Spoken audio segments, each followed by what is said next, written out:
Hey everyone, I have a few videos that I'm going to be filming for you guys today. I'm probably going to post them maybe over the period of about a week, but anyway, some of you are going to be laughing because I'm sure some of you have seen my Dewey's 24-hour readathon TBR that I posted, and I'm already changing it. So I don't know, I think what I'm going to end up doing is I'll probably end up deleting the other one. So for this one, I'll go ahead and re-explain what the readathon is. Dewey's 24-hour readathon is a readathon that was created by this woman who, I don't know if her last name was Dewey or if her first name was Dewey, but she created this readathon back in 2007, I believe, and then unfortunately, very sadly, she passed away in 2008.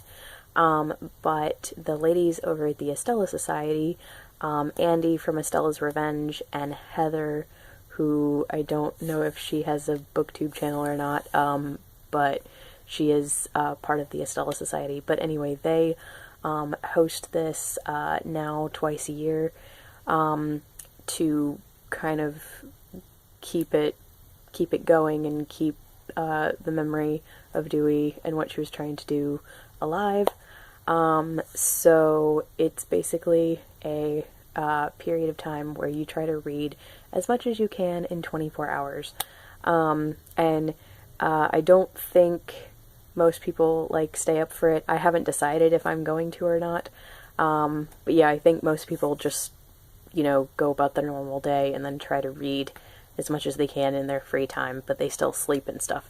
So anyway, so yes, this is actually a really cool readathon because unlike other readathons, it starts at the exact same time for everyone around the world, but because of that, it also starts at different times for everyone around the world. Like, most readathons say, okay, start at midnight wherever you live, but this readathon is everyone starts at the exact same time. So I live on the East Coast of the United States, so I would start at 8 o'clock in the morning, whereas, I think West Coast would start then at 5 a.m. and London starts at then 1 in the afternoon, and so on and so forth, which I just think is really cool. And so then for me, it starts at 8, and then it goes to 7:59 on Sunday morning. So yeah, it's a really cool concept. But anyway, I originally was going to be reading Walking Home by Simon Armitage and Catching Up More on David Copperfield by Charles Dickens, but then I remembered that I could actually renew Walking Home. It didn't end up having any holds on it, so I could renew it. And I really want to include that for Nonfiction November, which is a different video that I'm doing today, so I'll talk about that later. But yeah, I want to read that for that, so I have changed my reading a bit.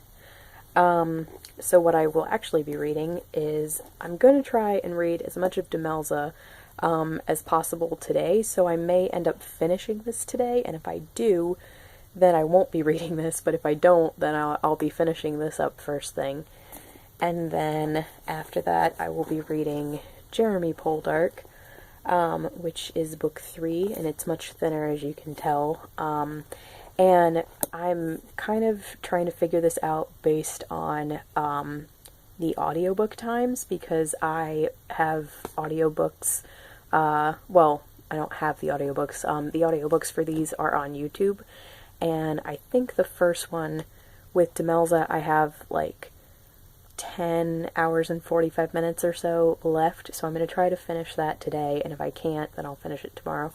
And then this one, the whole audiobook is only about 10 hours, or like maybe 10 and a half, so this I should be able to finish completely tomorrow. I will be taking a break because I have a college football game to watch with my family, which should be about 3 or 4 hours of a break. But aside from that, I will be trying to read for the entire time, and I haven't yet decided if I want to try to stay awake or not. I feel like with my bad sleeping habits recently, that's probably a bad idea, so I probably won't. but I don't know, I may be wide awake and decide to keep going. But yes, so I'm definitely going to read all of this one and like a little bit of this if I haven't finished it. And then if I have any time left in the readathon, I am going to start Warleggin, which is book 4. And I'm going to try to finish this one. I know that this isn't part of the readathon anymore, like starting at 8 a.m. on Sunday, but I'm going to try to finish this on Sunday.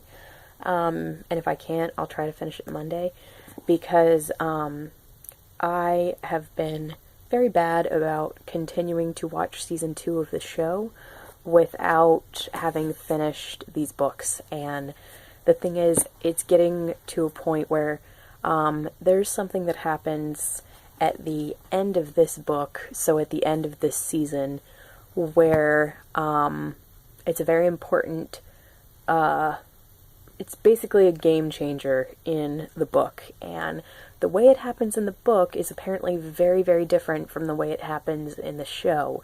And I already know what happens in the book, although I don't know which characters it involves, but I know that it's kind of a very upsetting event. And apparently the show has changed it to make it not as upsetting, but apparently a lot of the readers are very concerned about that, because then it will change the effect that it has.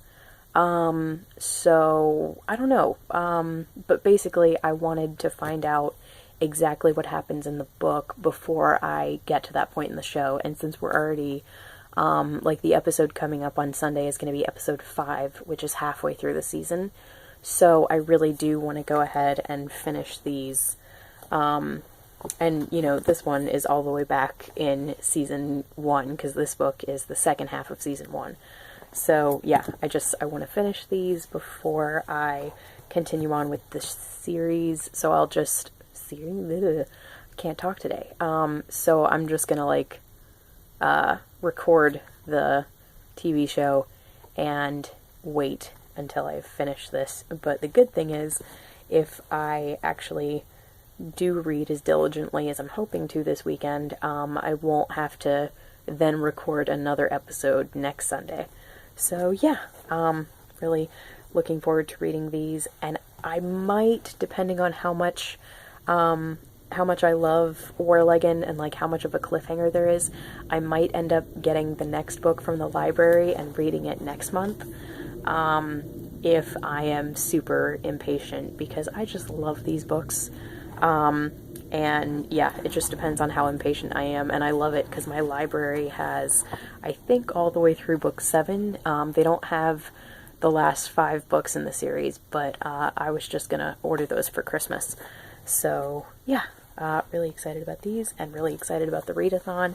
Let me know if you are participating, and sorry for my little, like, muck up as far as what I was reading. You know, I'm a very indecisive person, so anyway, but yeah, I'm probably going to end up deleting the other video and just leaving this one up. So if you end up seeing 2 TBR videos, that's just me being weird. So anyway, yeah, so let me know if you guys are participating. Let me know what you're reading if you are participating. Let me know if you're doing other things. And thank you so much for watching, and I will talk to you guys later. Bye.